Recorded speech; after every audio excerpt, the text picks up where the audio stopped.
dans le myomètre.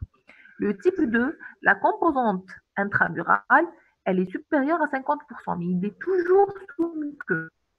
Le type 3, il est sous muqueux avec la totalité de sa composante dans le myomètre. Donc, on peut dire que c'est un intramural, mais il touche l'endomètre. Donc, il est en contact direct avec l'endomètre. Le type 4, c'est un intramural dit vrai parce qu'il ne touche pas à l'endomètre, ni la séreuse. Le type 5, c'est un sous-séreux avec plus de 50% dans le myomètre. Le 6, c'est un sous-séreux avec plus, donc moins de 50% dans le myomètre. Et le type 7, c'est un sous-séreux pédiculé. Voilà les différents types. Donc, si vous avez de type 2 à type 5, vous pouvez dire que c'est un intramural, alors qu'il a une composante endométriale et il a une composante sous-séreuse. Voilà, donc ça c'est la classification radiologique. On parle de type.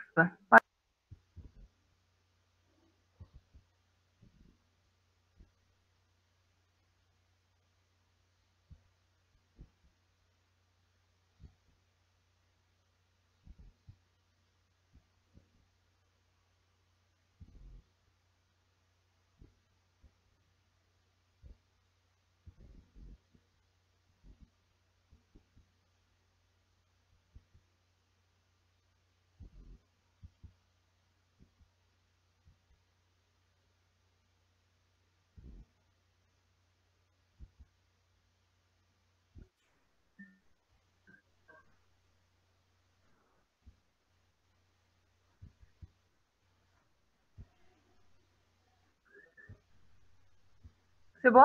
Vous me recevez? Vous voyez l'écran? Très bien. C'est des coupures d'Internet, on s'excuse, mais c'est comme ça. On va faire avec. Très bien. On va continuer. Donc, on a dit anatomopathologiquement. Donc, vous avez la macroscopie et l'histologie. Macroscopiquement, le fibrome, c'est une tumeur bénigne du muscle utérin lisse. Donc, c'est une tumeur généralement qui arrondie, elle est dure à la palpation et élastique à la coupure. Elle est entourée par une pseudocapsule et c'est cette pseudocapsule qui va permettre le clivage avec le muscle utérin. Donc, histologiquement, c'est une tumeur qui est composée de cellules musculaires lisses qui sont organisées, ayant un aspect ou une forme fusiforme avec un taux de mitose faible, c'est-à-dire que la multiplication cellulaire, elle est très réduite. Donc, pour qu'il y ait une tumeur, donc ça va prendre de temps pour que cette tumeur augmente de volume, à différencier des leiomyosarcomes dont le taux de mitose il est très important et les cellules musculaires, elles sont mal organisées. Voilà, ça c'est une pièce anatomique. Donc, après une chirurgie, donc vous voyez, à peu près elle est arrondie avec, donc ça c'est la capsule et ça c'est le myome lui-même. Donc, c'est à peu près blanc nacré. Vous voyez ici, c'est un petit peu blanc. Et si vous la touchez, elle est ferme et élastique un petit peu à la coupure. Maintenant, quelle est l'éthiopathogénie? C'est-à-dire pourquoi on a des fibromes ou des myomes? Le mécanisme éthiopathologique est encore mal connu. Il existe 4 théories. Donc, les savants ont émis 4 théories. La première théorie, c'est la théorie génétique. Ça veut dire que ces femmes-là ont des gènes donc, qui codent pour des fibromes utérins. Ils ont trouvé qu'il y a des anomalies cytogénétiques, mais avec des gènes qui sont altérés, mais ces gènes-là restent inconnus, c'est-à-dire on ne sait pas quel gène, mais on sait qu'il y a un gène et ce gène donne des anomalies cytogénétiques, ce qui fait que ces cellules-là vont se multiplier et vont vous donner cette tumeur dite donc bénigne pour l'utérus. Les hormones stéroïdes. Moi, j'adapterai plus cette théorie. Pourquoi? Parce qu'on a dit que c'est une tumeur de la femme en âge de procréer. Ça veut dire chez une femme qui sécrète de l'ostrogène et de la progestérone. Donc, les oestrogènes, ils induisent la croissance des fibromes. Donc, ils vont augmenter le volume des fibromes, ce qui est expliqué par la grossesse. Donc, la grossesse, il y a une hyperostrogénie et pendant la grossesse, il y a une augmentation du volume des oestrogènes. Ça, c'est une part. Il y a aussi en périménopause. Donc, toute la symptomatologie est révélée en périménopause et accentuée en périménopause avec augmentation des volumes des fibromes en périménopause. Et ce qui va encore appuyer cette théorie, c'est que les femmes qui sont ménopausées, on va noter une atrophie sévère de ces fibromes, voire une disparition. Donc, vous voyez quand même l'oestrogène explique pourquoi on a ces fibromes. La progestérone, c'est pas la croissance, mais c'est l'index mitotique, c'est-à-dire elle a un rôle mitogène sur les fibromes. Elle augmente l'index mitotique, c'est-à-dire elle augmente le nombre de mitoses de ces cellules fusiformes qui vont vous donner ce fibrome en phase lutéale. Donc ça, c'est l'hormone des stéroïdes qui est, comme je vous ai dit, le mieux adapté, c'est-à-dire celle qu'on va accepter probablement. Il y a la théorie aussi des facteurs de croissance. Donc, le corps humain va sécréter des facteurs de croissance qui vont être donc sécrétés. On a l'épidermal growth factor, on a l'insuline growth factor, insuline-like growth factor, le 1 et le 2, surtout le 2. Ce sont de puissants inducteurs de mitose. Donc, ils ont un rôle sur l'index mitotique. Voilà, c'est comme la progestérone. L'apoptose, donc la protéine BCL2, les savants ont trouvé que chez les femmes présentant des fibromes utérins, cette protéine, elle connaît une surexpression. Parce que son rôle, c'est quoi? C'est inhiber la mort cellulaire. Donc, si les cellules, parce que comme vous le savez, la cellule, elle est programmée. Donc, chaque cellule, elle a une durée de vie. Donc, au bout de cette vie, il y a systématiquement, l'organisme va éliminer cette cellule systématiquement grâce à une autre protéine. La BCL2, elle fait le contraire. Elle inhibe la mort cellulaire. Et chez les femmes ayant des fibromes utérins, ils ont trouvé que cette BCL2, elle connaît une surexpression, ce qui fait que les cellules ne sont pas éliminées et donc elles vont se collecter et vous former cette tumeur qui est le fibrome utérin. Le diagnostic. Le diagnostic, le fibrome, souvent, il est asymptomatique et de découverte fortuite lors donc d'une échographie le plus souvent. Mais quelles sont les circonstances diagnostiques? Il y a les formes compliquées. Compliquées par des hémorragies. Donc, une femme qui a des hémorragies et surtout les ménorrhagies. C'est quoi les ménorrhagies? Les ménorrhagies, ce sont des règles qui sont donc abondantes et ou prolongées. Donc, abondantes, donc plus de 80 millilitres par cycle, et prolongées au-delà de 8 jours. Elles sont fréquentes, les ménorrhagies, mais beaucoup de femmes ignorent ce symptôme. Pour elles, c'est normal. Et souvent, c'est cause d'anémie, parce qu'elles sont importantes, surtout s'il y a un terrain carentiel. Donc, ça va vous donner de l'anémie à type d'anémie féréprive. Les métrorragies, elles sont rares. Elles peuvent être associées si vous avez une pathologie endométriale associée.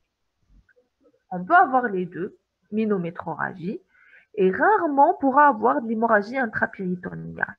L'hémorragie intrapéritoniale, c'est généralement la rupture d'une veine superficielle, d'un fibrome, donc sous-séreux.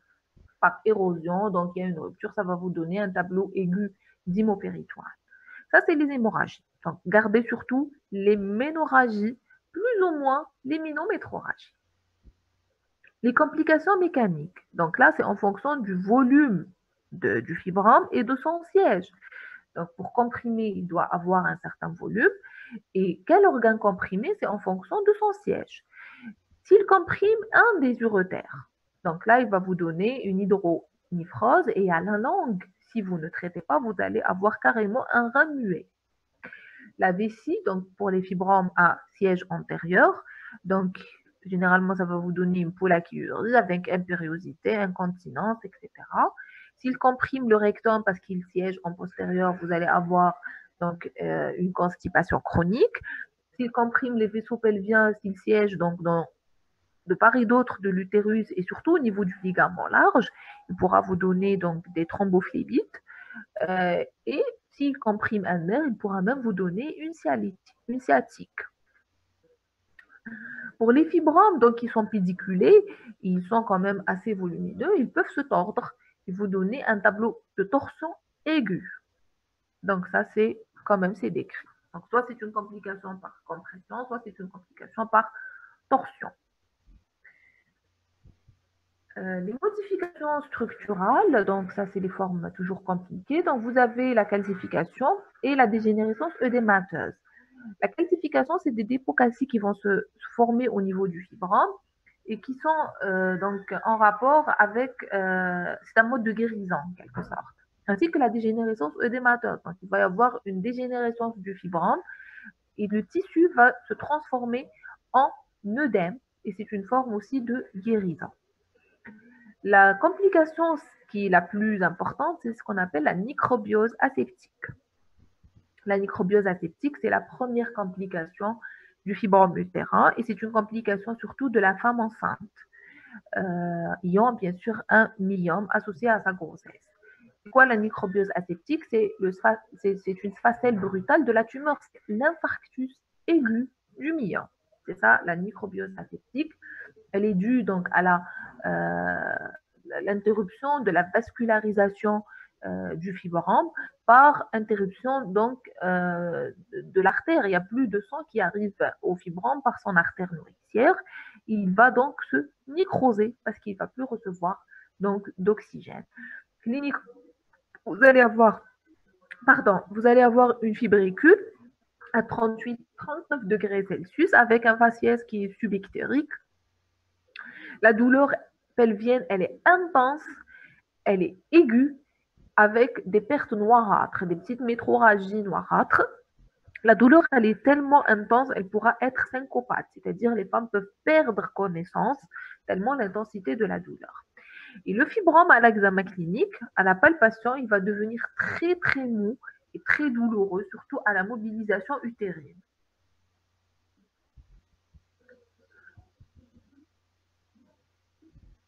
La dégénérescence kystique concerne quel type de myome? Elle concerne tous les myomes, mais surtout le myome intramural. C'est surtout les myomes intramurales.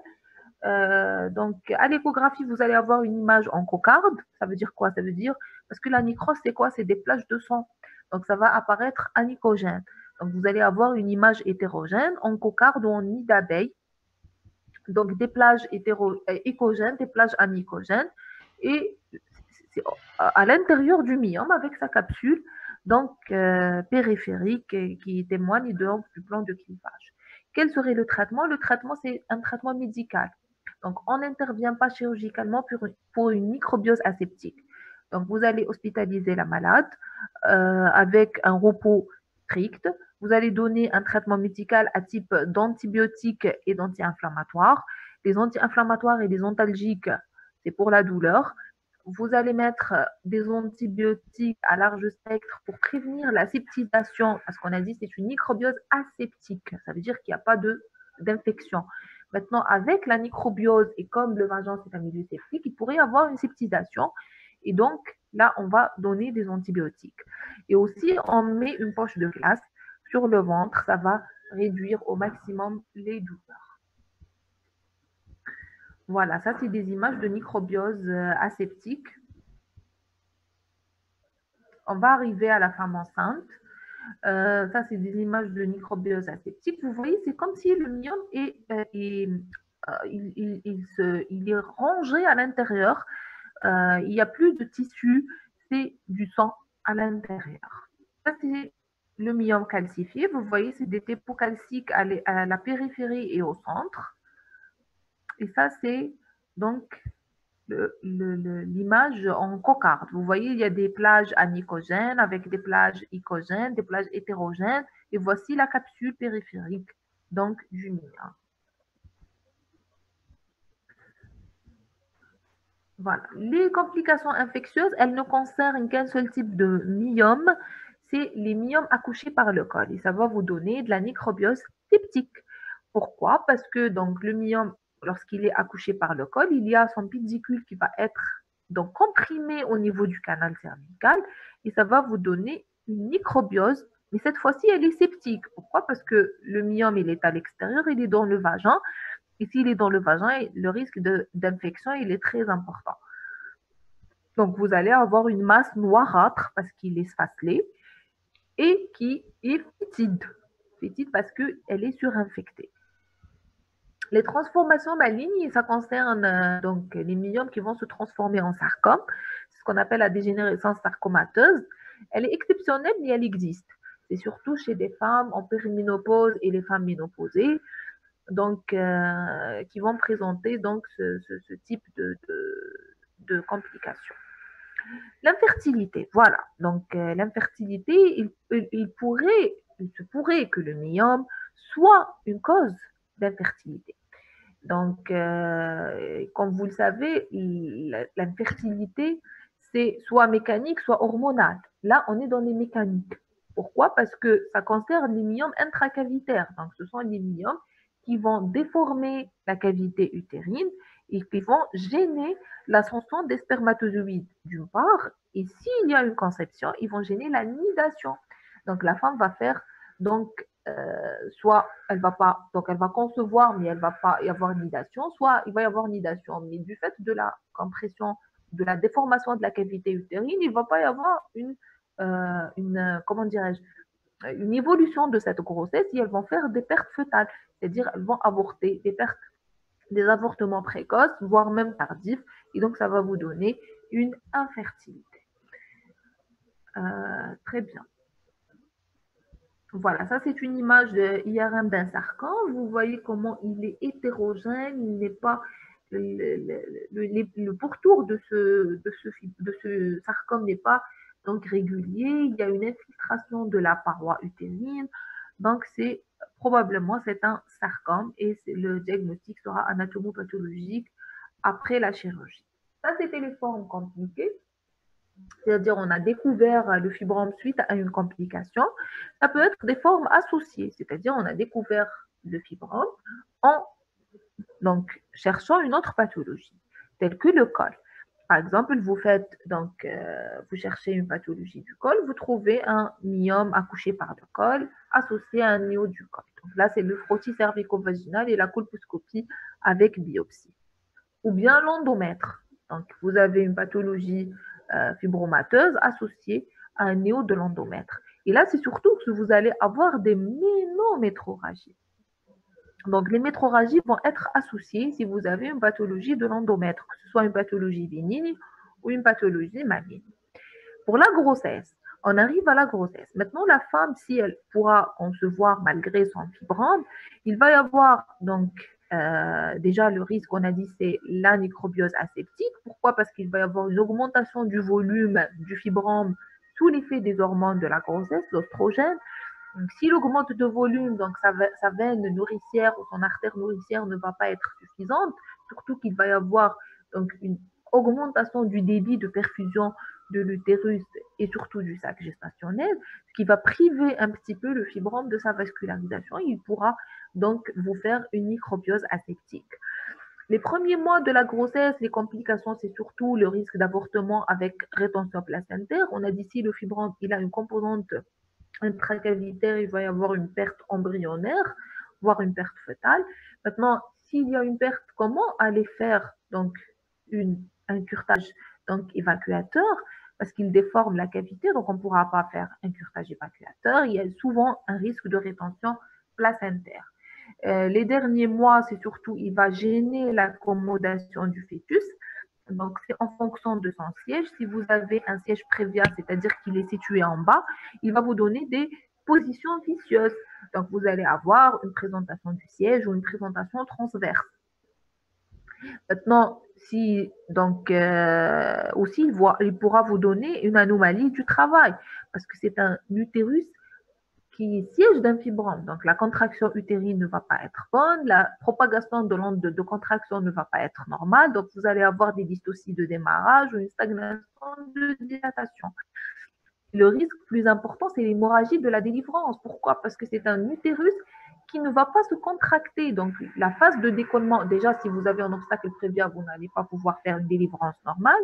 Et si la délivrance ait lieu, donc, la vacuité utérine, si vous avez un fibrome avec une composante intracavité, il ne va pas être vide, donc il ne va pas se rétracter et vous allez avoir une hémorragie utérine par atonie utérine, une hémorragie de la délivrance par atonie utérine. Les formes associées, on a dit, soit il est associé à un néo du col, donc vous avez une pathologie myomateuse avec une pathologie cervicale.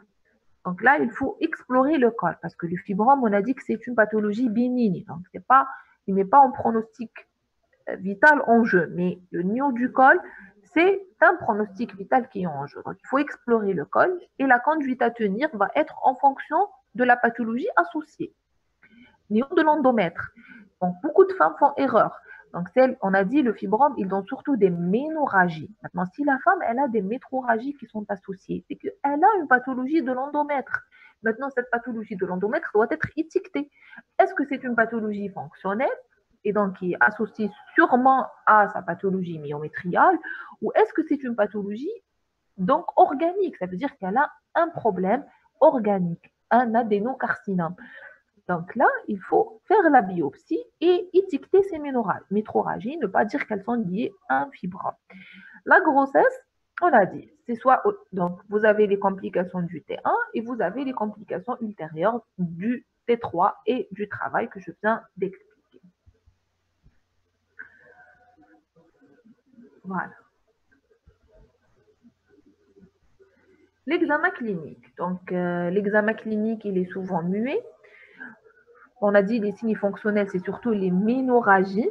Métrorragies, elles sont associées si vous avez une pathologie endométriale, fonctionnelle ou organique. On peut avoir les deux. La douleur, c'est pas une douleur vive, à part la douleur de la microbiose aseptique, mais c'est une douleur à type de pesanteur. Donc, ou bien à type de colique expulsive si vous avez un fibrome qui est accouché par le col. Les troubles urinaires s'il est compressif, et l'infertilité s'il gêne donc l'ascension des spermatozoïdes ou donc l'anidation ou carrément le développement embryonnaire ou fœtal. Mais le plus souvent, c'est muet. Hein. Donc, on n'a pas vraiment une pathologie, une clinique qui est spécifique pour le MIR. Maintenant, à l'inspection, si le fibrome il est de grande taille, il est important, donc vous allez voir une vousse bien, surtout si la femme elle est mince. Hein. Si la femme elle est obèse, vous n'allez rien voir, même s'il est de taille importante. À la palpation, bien sûr, en gynéco, on fait un toucher vaginal associé au palpé abdominal, au suspubien. Donc là, le fond et la forme de l'utérus peuvent être donc modifiés et vous allez pouvoir sentir cette masse au fond utérin. Au spéculum, donc on va chercher un éventuel écoulement. Surtout, l'écoulement, il témoigne de quoi? Il témoigne, donc soit c'est un écoulement sanglant, donc vous avez une pathologie de l'endomètre, soit c'est une hydrorrhée. L'hydrorrhée aussi, surtout chez une femme ménopausée, ça témoigne d'une pathologie carcinomateuse, soit c'est un écoulement donc purulent et ça témoigne de l'infection. Une déviation du col, donc lorsque vous mettez le spéculant, vous pouvez voir le col, normalement il est en postérieur, vous voyez un col qui est antérieur et qui est dévié, par exemple à droite. Ça veut dire quoi? Ça veut dire que sûrement vous avez une masse à gauche qui va dévier le col dans l'autre sens. Et des fois même, vous mettez le spéculant, vous trouvez un fibrome qui est accouché par le col. Le toucher vaginal couplé au palpé, c'est l'appartenance de la masse et la sensibilité des cul-de-sac. L'appartenance de la masse, parce qu'au début, lorsqu'on va faire l'examen, on ne saura pas. Est-ce que c'est une masse? Donc, on va trouver une masse dans le cul-de-sac utérin, donc latéral ou postérieur. Maintenant, on va dire, est-ce que c'est une masse qui appartient à l'utérus ou pas? Vous allez chercher le séant de séparation. Le séant de séparation, c'est quoi? Lorsque vous mettez votre main sur la masse, vous allez faire des mouvements donc au niveau du col pour mobiliser l'utérus. Maintenant, si les mouvements au niveau du col sont transmis à votre main au niveau de la masse, c'est qu'elle fait partie de l'utérus. S'ils ne sont pas transmis, c'est que c'est une masse qui est annexielle et elle n'est pas utérine.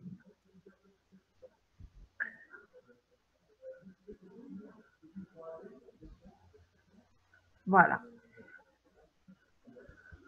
Donc, on va continuer. Voilà, ça c'est une image d'un spéculum.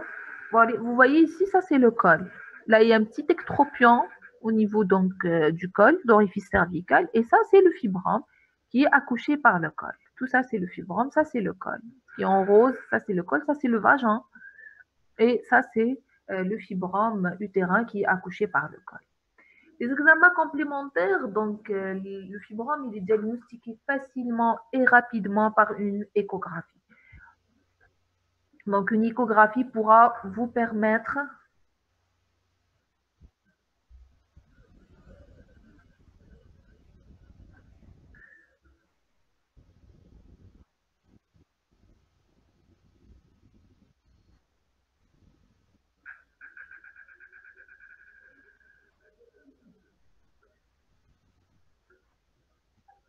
donc, on a dit une échographie pourra vous permettre donc d'avoir un diagnostic de certitude avec, donc elle va vous donner la forme, donc l'hypogénicité du fibrome. Pourquoi j'ai mis variable? Parce que c'est en fonction du fibrome. Vous avez le fibrome calcifié, vous avez le fibrome en dégénérescence œdémateuse, vous avez le fibrome en dégénérescence, donc en microbiose aseptique, et vous avez le fibrome tout simplement normal, un fibrome avec une hypogénicité normale.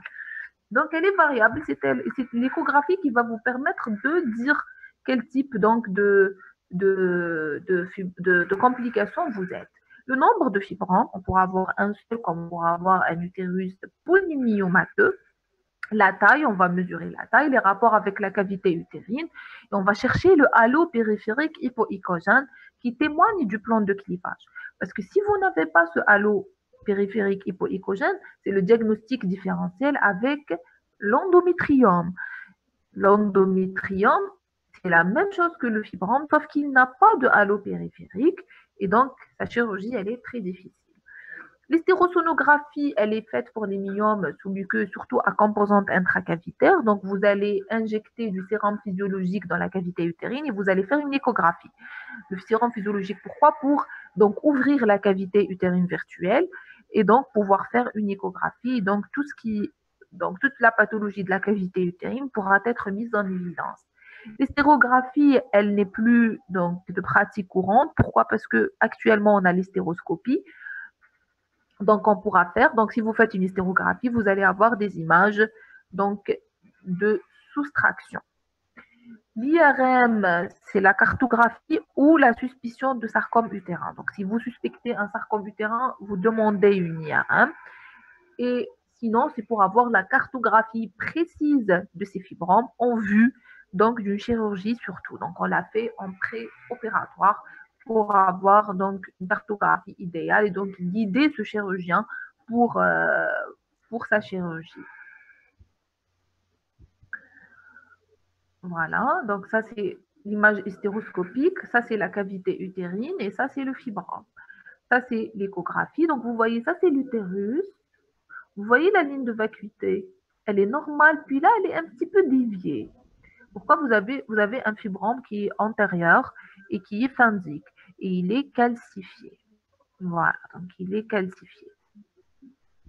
Ça, c'est un fibrome en microbiose. Voilà, voici une grossesse. Et ça, c'est un fibrome en microbiose. Vous voyez les plages anicogènes donc, qui témoignent de la dégénérescence. Et ça, c'est donc le pourtour et le plan de clivage. La prise en charge. Donc, la prise en charge, je le dis, je le répète à chaque fois pour toutes les promos. Les moyens thérapeutiques spécifiques pour prise en charge d'un fibrome utérin sont triples.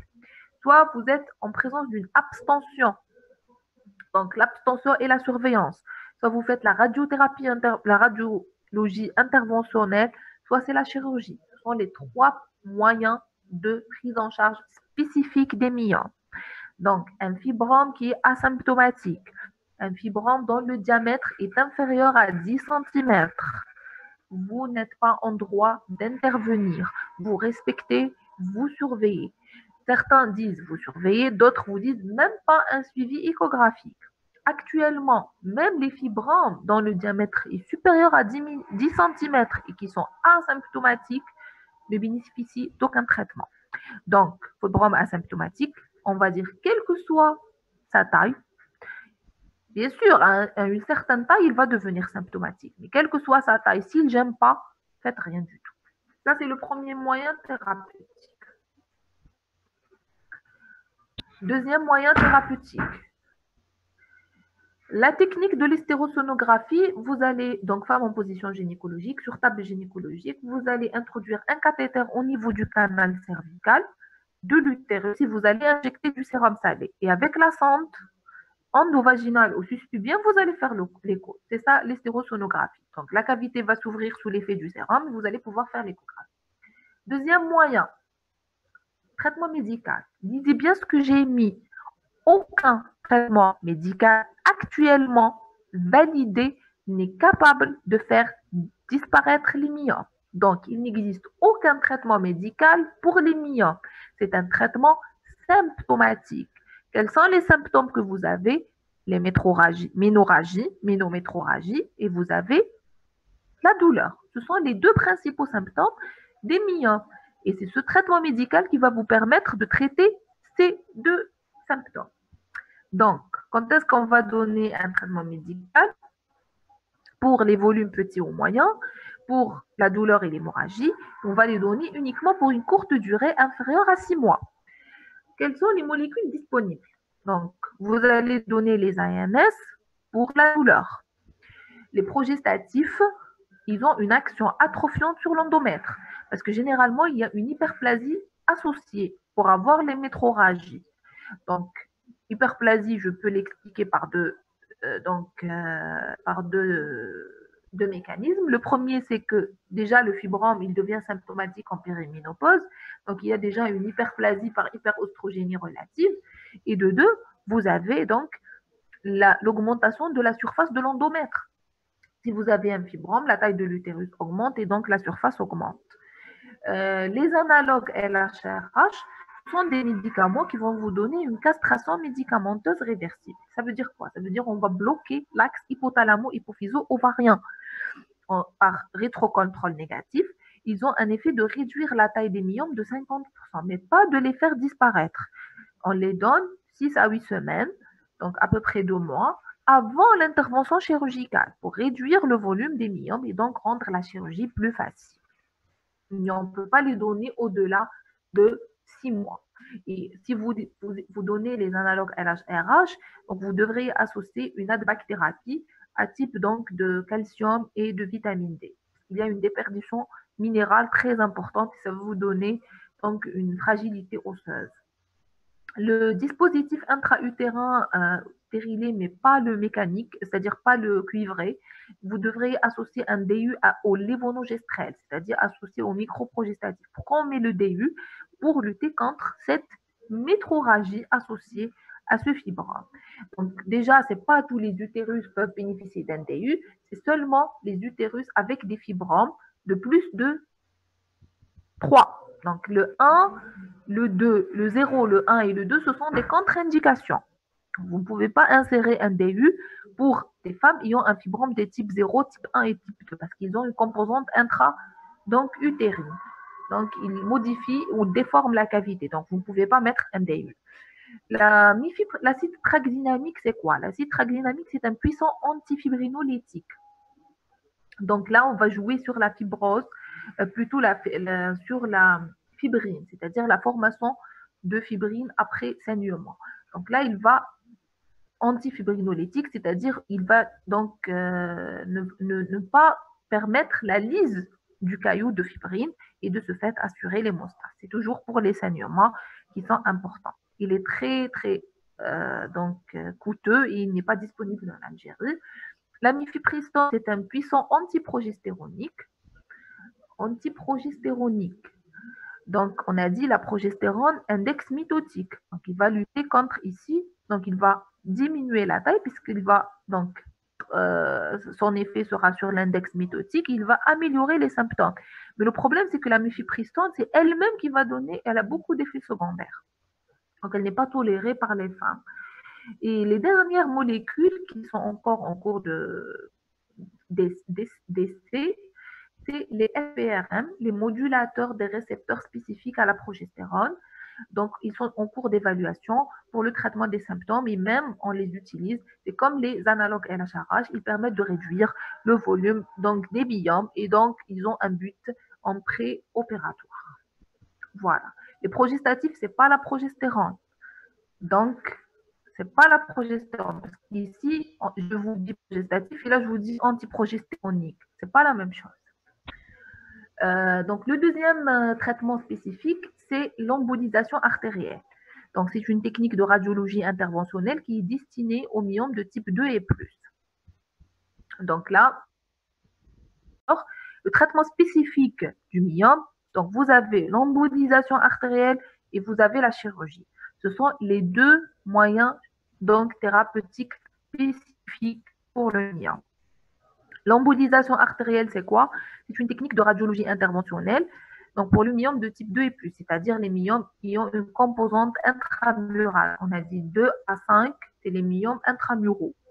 Donc, voilà, effectué sous anesthésie. Au cours d'une hospitalisation de 2 à 3 jours, qu'est-ce qu'on va créer? Une embolisation, c'est-à-dire on va faire une nécrose aseptique de ce myome, médicamenteuse. Donc, embolisation sélective par l'occlusion des vaisseaux myomato-nourriciers. Donc, c'est pour les myomes dont la taille est inférieure à 8 cm. Parce que si la taille elle est importante, on va liser sûrement l'utérus. Les complications, c'est la nécrose extensive. Et celle qui est pire encore, c'est la dissection artérielle. La dissection artérielle, parce que vous allez avoir par la suite une hémorragie péritoniale. Vous voyez ici, je vais vous montrer. Voilà, l'embolisation, vous voyez, on va venir par l'artère donc utérine, on va injecter des microparticules calibrées. Donc ces microparticules, on va les injecter au niveau de l'artère nourricière du fibrome. Donc si sous l'effet des microparticules, l'artère elle est disséquée, donc il va y avoir une hémorragie. Et si on fait l'occlusion de plusieurs artères autres que celles du fibrome, on va avoir de la nécrose extensive. Donc, ce n'est pas toujours évident. Il faut faire très attention. Il faut quelqu'un d'expérimenté pour faire ce genre de radiologie interventionnelle. Sinon, c'est le traitement classique et le traitement chirurgical. Donc, les indications, quand est-ce qu'on passe à la chirurgie? Lorsque vous avez des myomes compliqués. Compliqués par un retentissement sur l'hémoglobine, c'est-à-dire que vous allez avoir de l'anémie microcytaire hypochrome, donc d'origine carentielle. Parce que à chaque fois, chaque mois, vous signez, vous faites des ménorrhagies ou des ménométrorragies, vous allez donc aggraver votre anémie.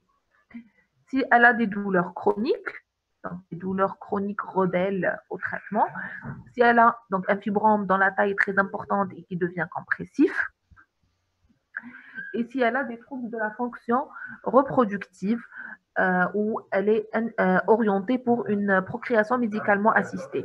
Parce que la femme qui a problème de fertilité, qui est adressée à la PMA, ils ne peuvent pas lui faire de la PMA si elle n'a pas un utérus normal. Donc, c'est pour ça il faut donc intervenir chirurgicalement, même s'il n'a pas de douleur, si elle n'a pas de douleur et elle n'a pas de métrorragie.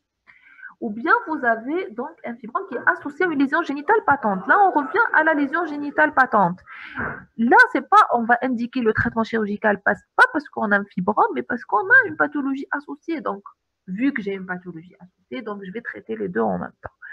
Le volume supérieur à 10 cm, je vous ai dit, actuellement, ce n'est plus une indication systématique, mais imaginez donc une femme qui a un fibrome dont la taille dépasse les 10 cm. Même si elle n'est pas gênée, mais elle a une augmentation, ne serait-ce qu'elle a une augmentation du volume abdominal. Certaines femmes, ce critère seul peut les gêner. Donc, si elle est gênée, on intervient. Si malgré l'augmentation de la taille du fibrome, elle n'est pas gênée, on pourra laisser. Donc, si elle n'a pas de douleur, elle n'a pas de métrorragie, on peut ne pas y toucher. C'est surtout si vous avez des myomes compliqués ou une lésion associée. Qu'est-ce que vous allez faire comme traitement chirurgical? C'est la myomectomie. Donc, on va intervenir par traitement radical ou traitement conservateur. Le traitement conservateur, c'est la myomectomie, c'est-à-dire on va enlever le myome et on va conserver l'utérus et la fonction reproductive. Le risque hémorragique péropératoire, il est important. Et la récidive, elle peut y avoir et être tardive. Donc, il faut faire attention. Donc, jamais ne faites entrer une femme pour une myomectomie avec un HB qui est inférieur à 11 et ne faites jamais de myomectomie si vous n'avez pas une donc, réserve de sang. Ça, c'est parce que la myomectomie, elle est très hémorragique. C'est un acte chirurgical qui est très hémorragique. La voie, elle est en fonction de la taille et du siège du myome. Donc, la voie, elle peut être abdominale s'il est volumineux ou il est polymyomateux. Elle peut être vaginale s'il est accouché par le col. Une cilioscopie si la taille est inférieure à 8 cm et hystéroscopie s'il est intracavitaire. Donc, ça dépend du siège du myome. En fonction, on pourra intervenir. Ou bien on va faire un traitement radical qui est l'hystérectomie. Donc on va enlever la totalité de l'utérus avec tous ses myomes. C'est un traitement radical qui ne va pas conserver donc l'utérus et la fonction reproductive. Elle est, lorsque vous dites hystérectomie, vous devriez compléter. Est-ce que total ou subtotal? Total, ça veut dire que vous allez enlever l'utérus et le col. Subtotal, si vous enlevez uniquement le corps utérin.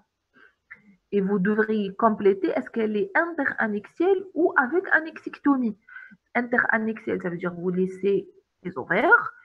Avec annexictomie, vous enlevez les annexes, c'est-à-dire la ovaire et trempe. Bon, si chez la femme non ménopausée, s'il n'a pas de pathologie ovarienne associée, on pourra donc laisser les ovaires parce qu'on a trouvé qu'il reste, même là, après la ménopause, il y a toujours une sécrétion résiduelle d'oestrogène. La voie abdominale ou vaginale, comme je vous ai dit, c'est en fonction du volume et du siège du myome. Voilà.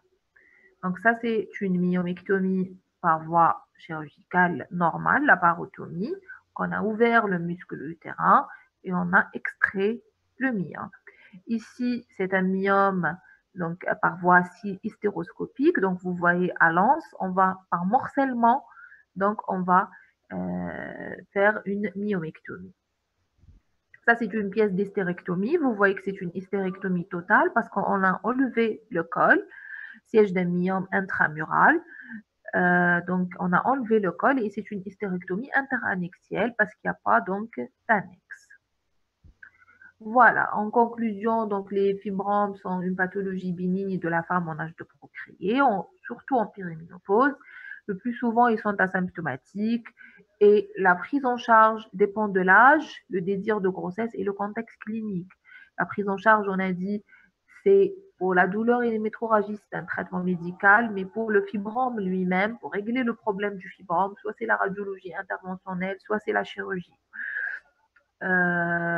Donc reste la première indication d'hystérectomie chez les femmes en périménopause. Surtout les vieilles filles, celles qui n'ont pas eu d'enfants ou qui ne se sont pas mariées. Donc vu le terrain d'hyperostrogénie, elles font beaucoup de fibromes, elles font beaucoup de fibromes, d'utérus polymyomateux. Et à la fin, on est obligé de faire l'hystérectomie. Voilà. Maintenant, est-ce que vous avez des questions concernant ce cours et les autres cours?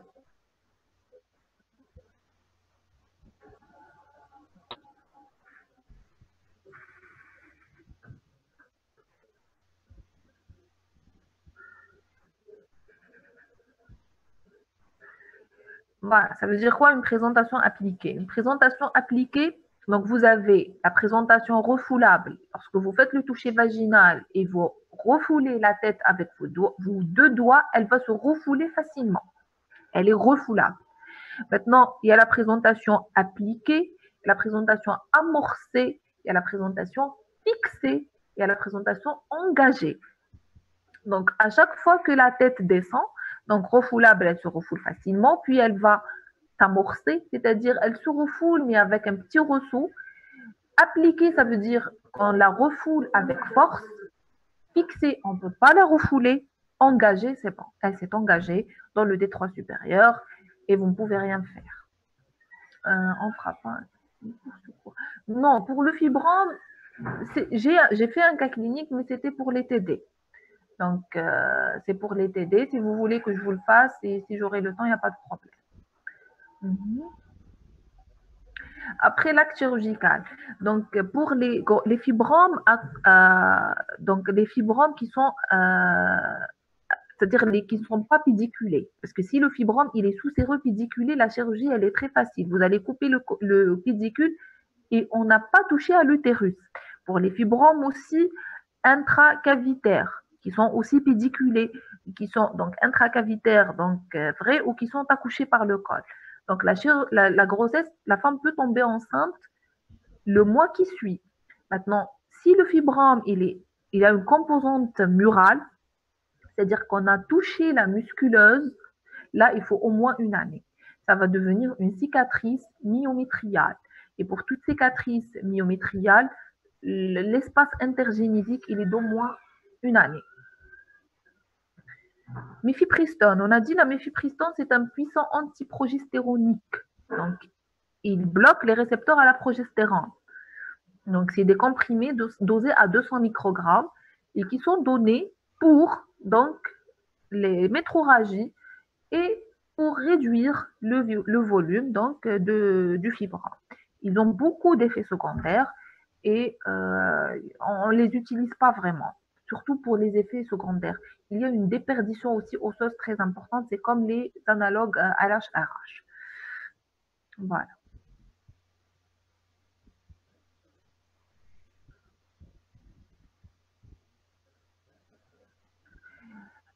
Voilà. Pour quel type de tumeur? Maintenant, si vous trouvez un seul fibrome, vous pouvez enlever autant de fibromes.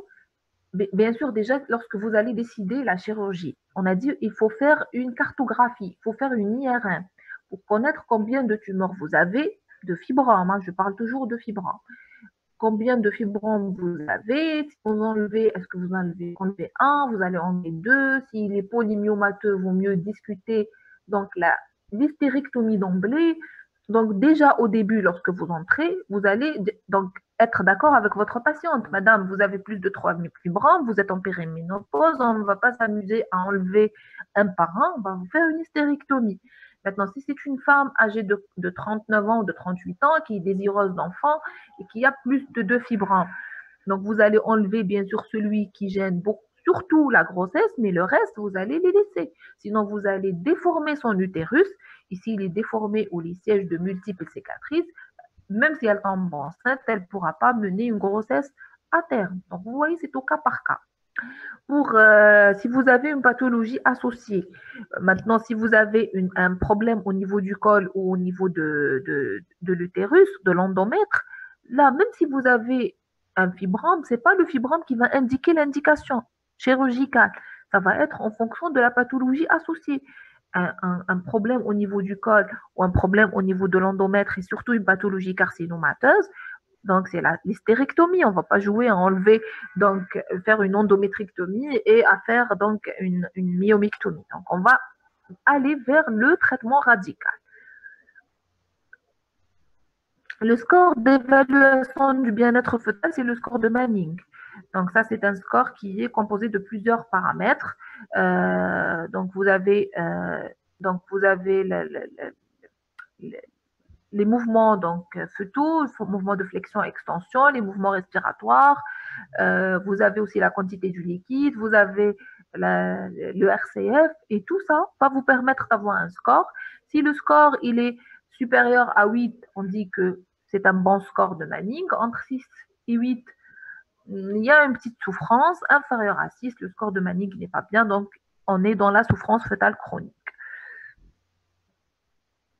Progestérone, c'est l'hormone naturelle. Les progestatifs, ce sont des molécules qui sont, on dirait, un dérivé de la progestérone. Mais ça n'a pas les mêmes effets.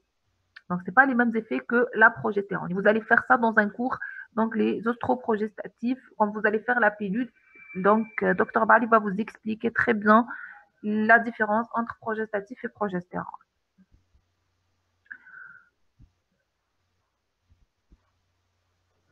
Oui, on a dit le stérilet, on peut le mettre. Mais le stérilet, il n'est pas mis immédiatement après l'accouchement. Il faut au moins attendre 2 mois pour un accouchement normal et 6 mois pour une césarienne. Pourquoi? Parce que anatomiquement, pourquoi 2 mois? Parce que l'anatomie veut qu'après l'accouchement, pour que l'utérus reprenne sa taille normale, il lui faut 8 semaines. Donc, dès que l'utérus reprend sa taille normale, c'est-à-dire après 2 mois, vous pouvez insérer un DU. Mais entre-temps, donc parce que la pilule microprogestative, elle est débutée dès le 7e jour. Donc, entre 7e jour et 2 mois, vous devriez être protégé. Vous prenez une pilule microprogestative. Pour la césarienne, 6 mois. Pourquoi? Parce que pour qu'il y ait donc une bonne cicatrisation de la cicatrice et ne pas avoir de fausse route et donc de perforer avec le stérilet. Oui, on a dit il y a un risque de récidive très important pour les fibromes. Donc, vous avez un risque donc qu'ils récidivent, ils disparaissent qu'après la ménopause. C'est quoi la différence? On a dit ça. Donc, la progestérone, on a dit parce qu'elle augmente l'index mitotique. Donc, on va donner un antiprogestéronique. Les progestatifs, ils ont un effet sur l'hypertrophie de l'endomètre ou l'hyperplasie de l'endomètre. Donc, un progestatif, il a un effet atrophique. Donc, pour traiter cette hyperplasie associée, que ce soit, comme je vous ai expliqué, à la périménopause ou bien associée parce qu'il y a une augmentation de la taille de l'endomètre, de la surface endométriale, vous donnez un progestatif. Ça va atrophier les glandes endométriales et ça va réduire les métrorragies au maximum. Maintenant, si vous avez des métrorragies par atrophie, il ne faut pas donner des progestatifs. Au contraire, il faut donner de l'ostrogène. Voilà.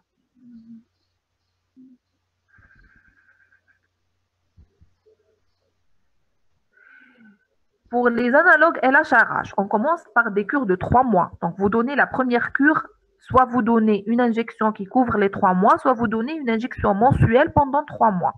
Maintenant, si vous préparez votre femme pour la chirurgie dans les 3 mois, tant mieux, donc 3 mois suffisent. Maintenant, si vous n'arrivez pas à la préparer pour 3 mois et vous voulez ajouter encore 3 mois, vous pouvez. Donc, mais maximum 6 mois. On ne peut pas aller au-delà de 6 mois, vu le risque important, comme je vous ai dit, de déperdition osseuse. On ne peut pas aller au-delà de 6 mois. Donc, aussi, c'est un traitement pour l'endométriose et c'est aussi 6 mois maximum.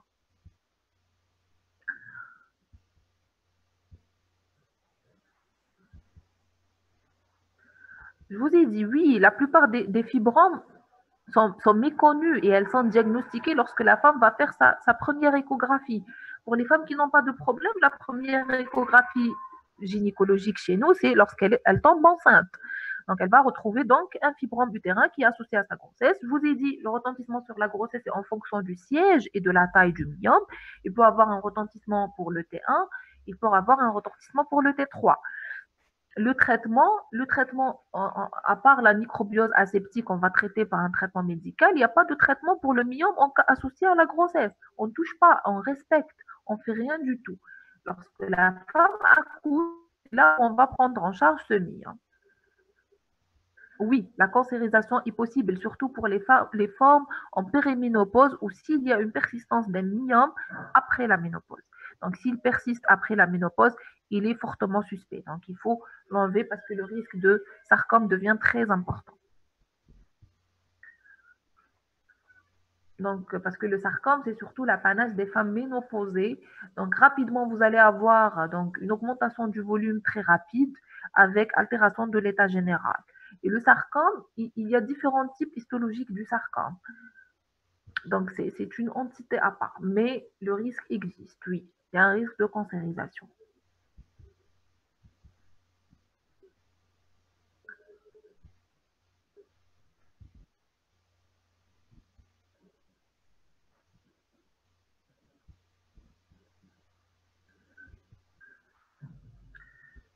Je vous en prie. Donc, je ne sais pas combien de temps il me reste. Je vous en prie. Bon courage pour vous. Donc, si vous n'avez plus de questions,